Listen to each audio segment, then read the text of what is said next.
Hello, hi everyone. How you guys doing? My name is Anshika. You probably have seen me a few times recently. I am an ocean educator here at Birch Aquarium, and with me I have my friend Amy. Amy, would you like to introduce yourself? Hey everybody, my name is Amy and I'm an aquarist here at Birch Aquarium. What an aquarist is, we like to call it kind of like a wet zookeeper. I take care of all of our fish. Specifically, I take care of all of our seahorses and our loggerhead sea turtle and a whole slew of invertebrates. Awesome. Yeah. So today we're kind of just going to be having a nice conversation with Amy, learning more about what it takes to be an aquarist. So if you guys have any questions for Amy throughout the next half an hour, 45 minutes or so, feel free to drop them in the chat and we'll answer them as we go. Yes. First, we can start by kind of talking about how was it to have the aquarium open again for a little while, Amy? It was awesome. It's so nice to see everybody's faces coming through, and it's really nice to hear guests, get excited over the exhibits that we have and get excited over all of our fish, and it feels really good. And it was really interesting to see how fish behavior had kind of changed a little bit. So while we were closed for those few months, we saw a lot of our more shy fish kind of come out and be a little bit more outgoing, a little bit more active. We saw them a lot more. And then, once we were open to the public and we had a few people, a few groups trickling in, these outgoing fish actually stayed outgoing. And you got to see them a little bit more. Specifically, the mantis shrimp in our Southern California gallery, he was out a lot more, which was really awesome. Some of our porcupine puffer fish, they are super active too. So it was pretty awesome. I can't wait for people to come back again. Yeah, that's super awesome. Yeah. Yeah, so we can kind of start talking about what your job is as an aquarist. So you're, like you said, you're kind of like a wet zookeeper. So can you tell me a little bit about what you would do like on a day, like what's a normal day for you look like? Ooh, good question. So there's not really a normal day. Every day is pretty different. You have to be really quick on your feet and willing to change from one task to another. Or maybe you wake up in the morning and you think like, okay, today I'm going to do this, this, this, and this. And that's generally how my day is going to go. And then you come in and everything's totally different. And you have to be very flexible and willing to kind of jump into one thing or another. But typically, if I'm lucky, I do have kind of a little bit of a schedule where I get in at 6 a.m., nice, bright and early, sometimes not so bright. You get in really early and you kind of hit the ground running as soon as you come into the aquarium. And we're going to start our morning by doing what we call rounds. So what we're doing when we're doing rounds is we're checking on all of the filtration systems that keep our aquariums running. So we're checking protein skimmers to make sure they're functioning properly. We're checking all of the pumps and power heads, make sure those are operating properly. We're checking temperatures in all of our exhibits, making sure that nothing is too high or too low. We want it just right. What else are we doing? We're also checking on animal health first thing in the morning. So we are looking at every single individual animal. That's including snails and crabs and corals and all sorts of things in our exhibits, making sure that everything is looking healthy, behaving properly or normally, just making sure everybody's looking good. And so after rounds, How then long does that take though, by the way? Because I feel like looking at every animal would take such a long time. so I think initially when you first kind of start out as an aquarist, it might take a little bit longer just because you're not super accustomed to what normal behavior looks like or what the trends and temperatures are, or I don't know, different pumps make different sounds and some of them are normal, some of them are not. So once you're in it for a little while and you kind of have a baseline established, It doesn't take very long, maybe half an hour, 45 minutes to look at everything. And it also depends on, are you just doing rounds for your own exhibits, or are you covering for a coworker who is maybe out on vacation or something like that? That kind of depends too. But yeah, so after all of that, then we can move into our morning cleanings. So if we're open to the public, we always want to clean our exhibits first. So we want those to be nice and squeaky clean for everybody to admire and love. So that's like cleaning algae off of your windows and maybe doing water changes, siphoning detritus that's at the bottom. Detritus, fun fact, fun word for the day. That just means all of the icky stuff like leftover food or poop that might be at the bottom of your exhibit. So you just want to make sure that's all out, because that can cause some yucky water to happen. So we're also pretty worried about water chemistry when you're talking about aquariums. So we might incorporate that into our cleaning of testing our water parameters. So we would be testing different amounts of nitrites, nitrates, and ammonia most of the time. Those are the big three that you would test for. If you have coral tanks, you're going to incorporate a lot more tests to that. After front of house cleaning, we're going to do back of house cleaning, same stuff. We do a lot of feeds. So we do diet prep in the mornings where we get out all of our food for the day for the animals. We portion that according to their nutrition needs, and then we go feed animals, and then we do some more cleaning. We have projects that we do. When we're open, we do a lot of different types of chats. Sometimes we have side projects that we're working on. So currently, I'm working on a little side project with our Pacific seahorses, or our local species. They're called Hippocampus ingens. We can talk a little bit more about that later if you want. So yeah, there's a ton of stuff that we do throughout the day. It always seems like we don't have enough hours throughout the day to get everything done, but so it seems like half your day is really just cleaning the exhibits and making sure everything is spick and span, right? yeah, I would say that's the majority of our day. We spend a lot of time just cleaning, and that's it. Awesome. Yeah. That's something that I wouldn't have thought would be such a big part of being an aquarist, is just having to make sure everything is nice and clean and everyone, all the animals are happy and healthy. Is super important to being an aquarist. Exactly. Yeah. So talking about the tank that we have in front of us, the kelp exhibit, how would you go about cleaning that exhibit? It's really big, right? So yes, that is a 70,000 gallon exhibit. So all salt water, of course.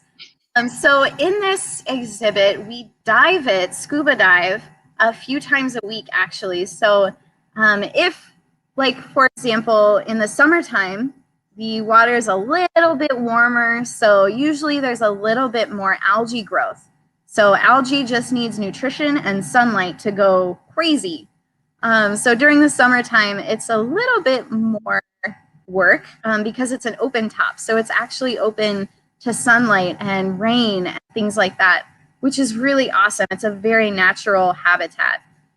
So when we are getting into this exhibit and cleaning, we have a white hose that, if you guys have tuned in before or been here while we're doing a dive show or a dive cleaning, you might have seen a very long white hose that's, I don't know, maybe 2 or 3 inches in diameter or something like that. So that's a siphon.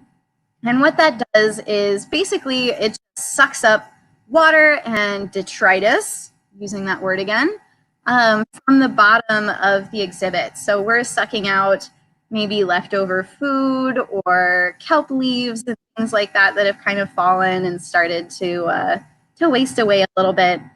So we'll do that. We'll also take a magic eraser to the windows.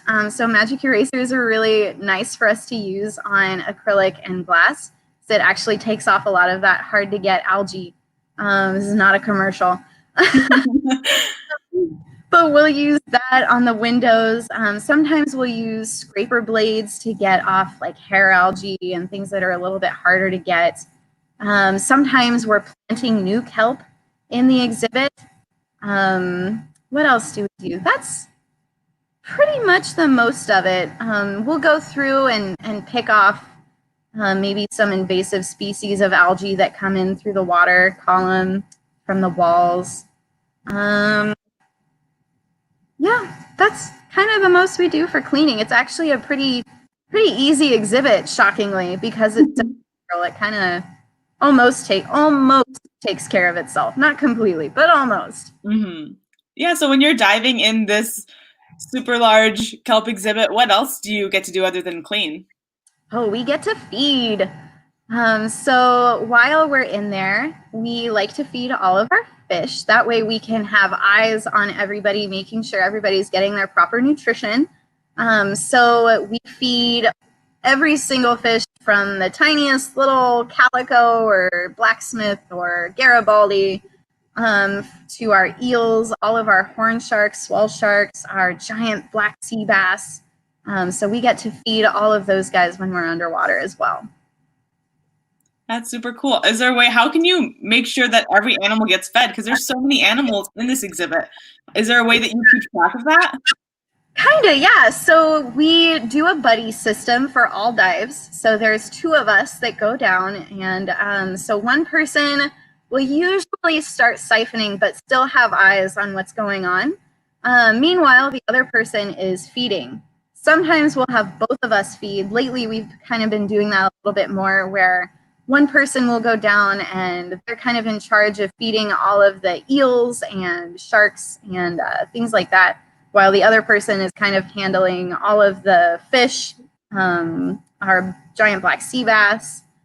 And as an aquarist, it's just another one of those things that you get really good at because you have lots of practice. So your eyes get really good at being in multiple places at once and kind of cataloging all of that in your head. So by the time you come up after the dive, Melissa, who is my coworker, who is in charge of this tank, we'll let her know the leopard shark got 2 mackerel, the giant black sea bass got 6 mackerel, the broomtail got 2 fillets, all of the eels ate, all of the horn and swell sharks ate, kind of things like that. So you just get really good at cataloging all of these things and remembering them in your head. So Okay. It's just kind of a weird aquarist zookeeper superpower. Awesome. Yeah. Okay, we have a question from Andy Chang. He asks, what kind of dangers present itself with having an open top exhibit? Oh, so false. Anybody who lives on the coast knows the dangers of seagulls. So they can get kind of excited when we are feeding and swoop down, or sometimes they'll try and build their nest on the roof, and they can get a little wily if they have a nest. I think that's mostly the biggest danger that we would have. Algae growth is one of those things that's just kind of a pain in the butt. Mm-hmm. Especially during the summer months. It's nice and warm, lots of nutrition, lots of sunlight. So algae growth is a little bit more, which can, on a smaller scale exhibit, would have an impact, but on something this large that's an open system. So what I mean by an open system is that we actually have water coming straight from the ocean off of Scripps Pier, getting pumped up here through a little bit of filtration, and then it goes straight into the kelp tank. So with having all of that nutrient-rich ocean water coming through, there's not a whole lot of danger that really presents itself, actually, aside from seagulls. Yeah, I feel like seagulls would be a pretty big issue. Yeah, they can be. They're getting better. It's not quite Awesome. nesting season anymore. Yeah. So along the same note about, we're talking about scuba diving in the exhibits, what other training do you need to become an aquarist for anyone out there who wants to become an aquarist? Yeah, so it's an incredibly competitive field, incredibly, possibly even more so nowadays. So I went to the Ohio State University, and I got a bachelor's of science in zoology with an emphasis in marine and freshwater systems. That's a mouthful. So the emphasis really just came off of my volunteer work while I was still in school. So by the time I was in high school, I had already held volunteer positions at veterinary clinics, at animal rescues, at wildlife rehabilitation centers, and I was also a teen volunteer at my local zoo, the Columbus Zoo and Aquarium. So once I got into college, by my sophomore year of college, I was able to start working in the education department at the Columbus Zoo and Aquarium. And I stayed there for quite a few seasons. And I was also able to network into having husbandry or zookeeping internships that I held. So I held 3 different unpaid husbandry internships. And I did that over the course of my entire college career, actually. By the time I was in my last year of college, I got a paid seasonal position at the Miami Seaquarium in Miami, Florida. So I moved all of my stuff down to Miami for summer for this position. Came back when the season was over to finish school, finished up school, and I was one of the lucky ones who got a job offer immediately after graduation, which was pretty great. So I got my first full-time paid Aquarist position at the Gulfarium Marine Adventure Park right out of school. And I worked there for a little while. It's a lot of working your butt off. When I was in school, I was going to school full-time. I was holding a job while also having unpaid internship or volunteer experiences. Wow. Yeah, I was very busy, didn't sleep much. I don't recommend it, but here we are. So I don't necessarily regret it either. While I was in college, I also got my scuba diving certifications. Thank you, parents, for helping me with those. So I was able to get my certifications while I was still in school, which helped me land those seasonal positions and more aquarium-based positions with internships as well. So I worked through my open water, my advanced open water, and my rescue certifications while I was still in college, which really kind of gave me a leg up on competition. So yeah, got my full-time experience and bopped around from Florida to Texas to California. So I've lived in 4 different states. It's something that you kind of have to be willing to move for. And that move might take you all the way across the country. So it's a lot of training. It's a lot of hard work. It's a lot of time and physical investment. But once you get into it, it's so worth it. So incredibly worth it. Yeah. So it seems like the big trend with being an aquarist is just being really flexible, right? Yes. Kind of all aspects. Yeah. We kind of have a running joke among the Aquarist group where we're like, be flexible. Like that's just kind of a mantra that we say to everybody. Yeah. So back to kind of your aquarist experience here at Birch Aquarium.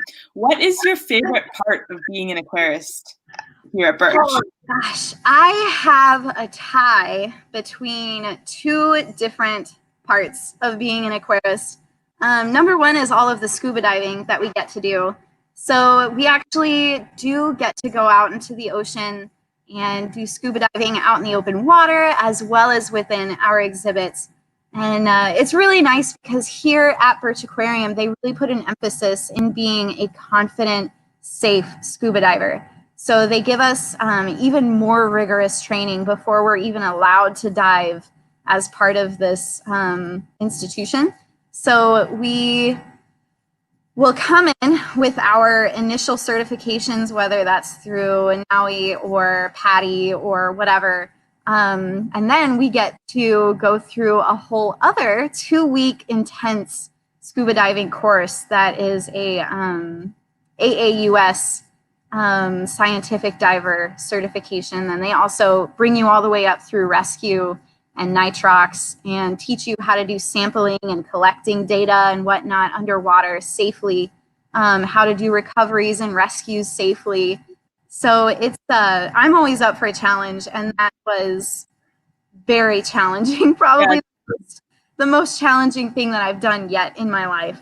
I did that in college as well, and definitely it's a lot of work. And oh my gosh, I just felt like a lot more comfortable of a diver from it, definitely. Very much so a more confident diver. So that is probably one of my favorite things that I have gained from working here. And then my other thing that's my favorite is exhibit design. So I am a pretty artsy person. I really enjoy designing things and painting and writing and reading and all of that stuff.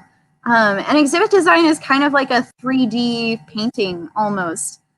You get to picture how the rock structure is going to look. And when you put corals in there, you put different colors to make sure people's eyes are being drawn throughout the exhibit, the way that like you kind of envision them experiencing it. How the animals are going to react and behave within this exhibit, and what kind of behaviors do you want to bring out? What do you not want to bring out?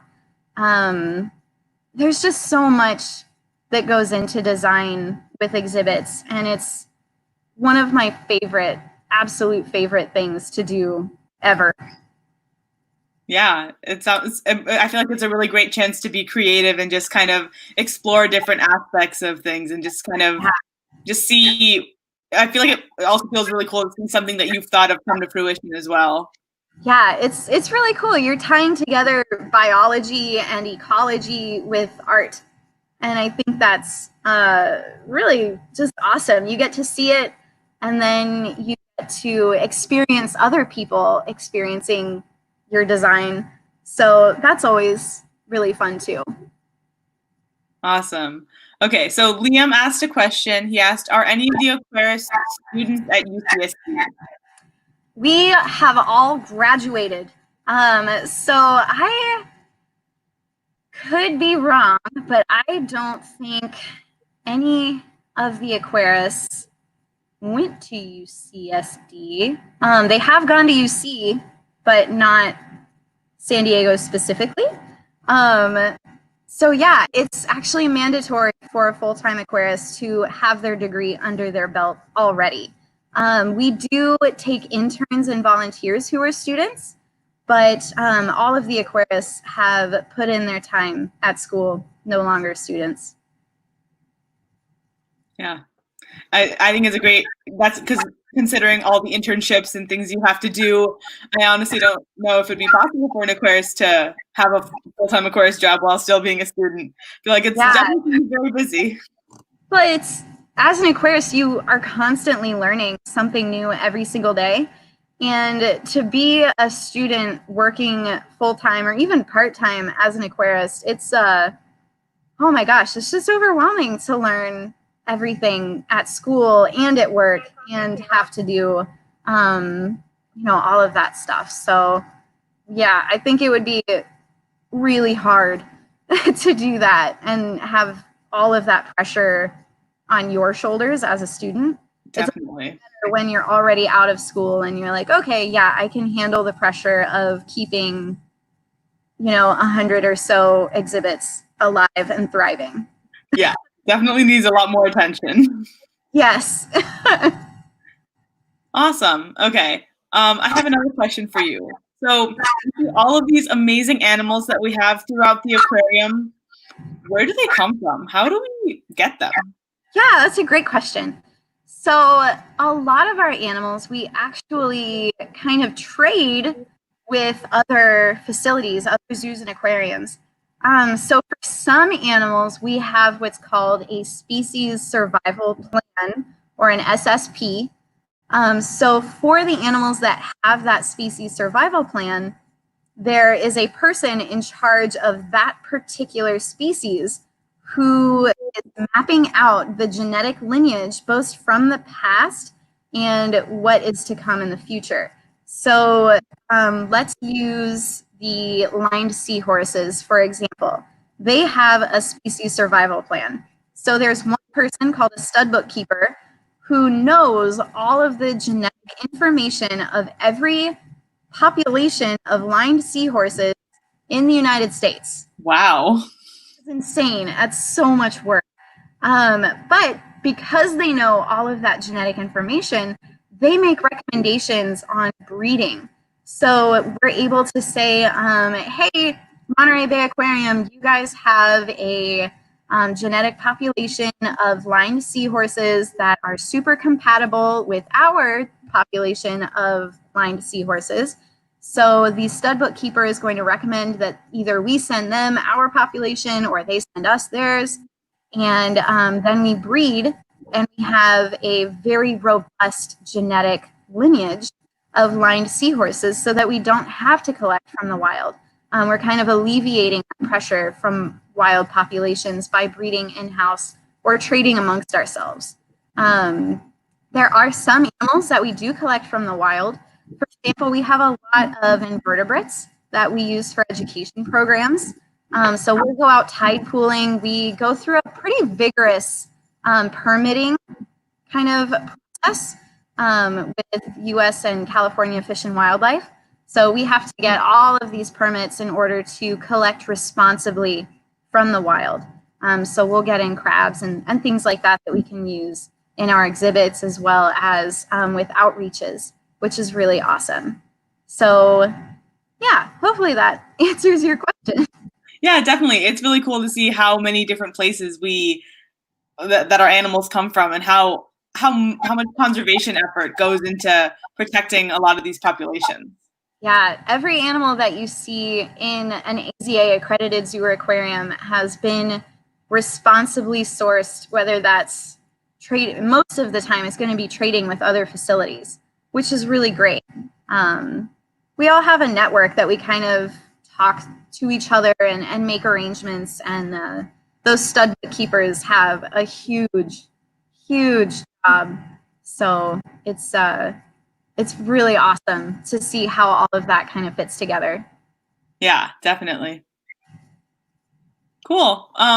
So how about, let me just ask you about, do you have anything you want to talk about with any of the animals in this exhibit right here in the kelp exhibit?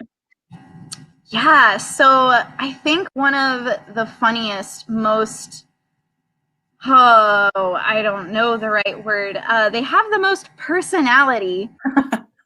Any fish in the aquarium would be our Garibaldi. So I'm sure that we've talked about Garibaldi quite a few times on our Facebook Live. And as a resident of California, you probably know the Garibaldi very well because they're the state fish of California. So Garibaldi, for everybody who isn't sure what I'm talking about, are the little orange fish. You can't miss them. So orange fish that are swimming around. You guys might notice if you see the giant black sea bass, really big fish up in that top corner, if you follow that kelp plant all the way down to the rock, that particular rock belongs to a specific Garibaldi. And I say belongs to because they are currently in a breeding season. And each Garibaldi has a nest that they actually build and maintain. So they will actually garden their nest with a type of red algae, and they like to make it very neat, very pretty, very specific. And that nest is going to draw in females saying, oh, I'm a very healthy male because I made this gorgeous nest that you can see and you can lay your eggs here. Wouldn't that be great? So the Garibaldi are going to, the females are going to choose a nest, and they're going to lay their eggs on the nest, and the males will fiercely protect that nest. As scuba divers that go into this exhibit, or even out in the wild, if you get too close to these nests, they will defend it by biting or charging and things like that.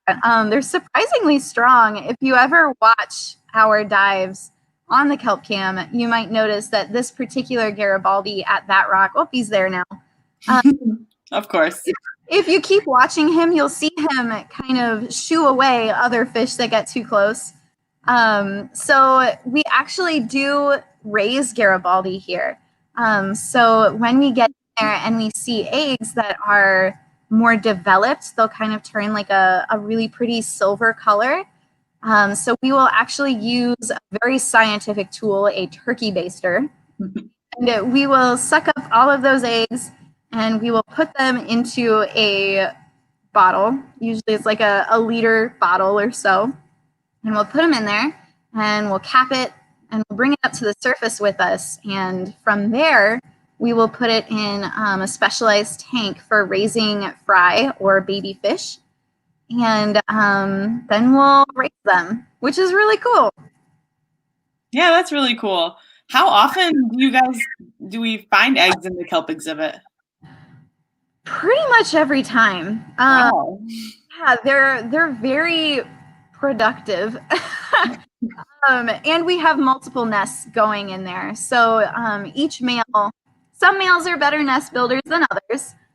This guy that's on that front rock there, he is probably our best nest builder and probably one of the most prolific Garibaldi that we have in the tank because he's so fierce and so strong and very protective. Very protective. So his nests tend to have the most eggs normally. But yeah, most of the time during breeding season, we'll have eggs almost every time. Wow, that's really cool. So yeah, so it's cool to get to see. So you get to go in and scuba dive and get them out pretty often then, huh? Yes. So it kind of depends on what's going on in the Aquarist side as well, because those eggs are also really great nutrition for other fish. So it kind of depends. Awesome. Okay, so let's see if anyone has any more questions, feel free to drop them in the chat. Yes. But maybe one more question that we have is just kind of if we can talk a little bit more about the animals that you take care of, Amy. You mentioned you take care of the seahorses. Can you tell us a little bit more about them? Absolutely. So I take care of all of the seahorses that we have at Birch Aquarium. And I think we have 9 different species currently, I think. So 3 of those are species survival plan or SSP animals, which is really awesome because we get to do a lot of breeding in-house and rearing those animals, which is really, really rewarding. So a little bit earlier, I talked about a project that I have going on currently with our Pacific seahorses. These guys are very special because they're our local species of seahorse, and they're actually the only species of seahorse that we have on the West Coast. So they are very special, very important, and we know a little bit about the breeding process and the rearing process in human care, but we really don't know that much. So currently, I'm trying to log as much data as possible for the rearing and breeding process with this particular species, because not a lot is really known about them. A few other aquariums have done this as well, but yeah, so it's pretty interesting. At one time, these Pacific seahorses could have anywhere from 100 to 1,000 offspring. Wow. Yeah, it's insane. Also, the fathers are the one who is pregnant. So the female seahorses are the ones who are going to be still producing eggs and having ovaries and things like that. So they're going to produce these eggs, and the males are going to court the females. So a lot of the times we are seeing them kind of do this little shimmy dance that they do. And they'll kind of grab onto the females' tails and just kind of show them their cute little moves. And the females will say, okay, yeah, that seems healthy to me. And they will deposit their eggs into the male's pouch. And the males will hang on to those eggs for maybe 2 to 3 weeks or so. And then those eggs develop into very teeny tiny. What I've been seeing is about 0.8 centimeters in length. Very small babies. So they'll have those babies, and the babies are on their own, independent, immediately after birth. Wow. Yeah, it's crazy to think about. Because they have so many babies and because they're so small, it can not, the survivalship of them isn't super great out in the wild. So in human care, we have a little bit more luck because we are constantly watching them. Take care of each one a little more, giving them a little more individual attention. Exactly. Keeping it nice and clean, making sure nobody eats them and things like that. So we do a lot of breeding and rearing, and we also feed all of our seahorses 2 to 3 times daily. So a lot of my time is spent cleaning and feeding seahorses. So we will feed them 2 to 3 times daily, and we feed them a variety of a little arthropod called mysid shrimp. MYSID. And so I had to think about that one for a second. So different types of mysid shrimp have different nutrient content. So depending, and they're different sizes as well. So depending on the species is dependent on how much we're feeding them and what type of mysid we're feeding them. Some mysids are really fatty. It's like eating a cheeseburger instead of some vegetables. So yeah, there's a lot that goes into it. Awesome. Cool. Well, I think we are actually out of time for today. Thank you so much for talking with me today, Amy. Absolutely. My pleasure. And thank you guys all for tuning in. I hope you guys have a wonderful rest of your day. Yeah, stay safe out there, guys.